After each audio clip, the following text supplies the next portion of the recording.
For this quick study in Clip Studio Paint, I wanted to focus on efficiency and getting the core structure down before diving into any detail. I started out by blocking in the major shapes and values using large, broad strokes.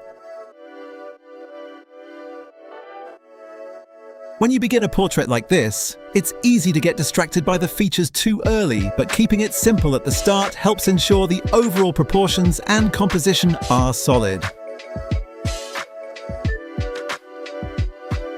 I use basic geometric breakdowns to map out the head shape, finding the alignment of the eyes, nose and mouth using a clean underlying sketch. Once the structure felt right, I immediately moved on to blocking in the color blocks.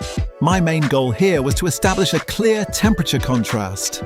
I went with warm tones for the light sources to give the skin a healthy, vibrant glow, and contrasted that by picking cooler, more muted tones for the shadows.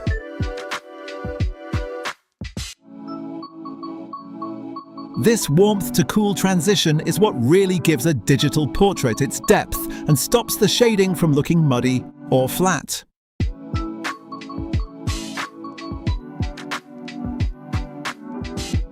As the video progresses, you can see me blending the hard edges where needed, but I tried to keep a lot of those initial confident brush strokes visible.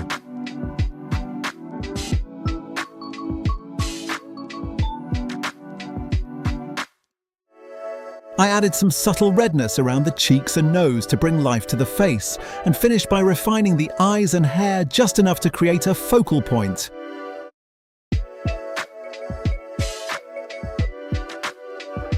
It's just a quick, straightforward study, but focusing on big shapes and temperature contrast really makes the whole process a lot faster and more effective.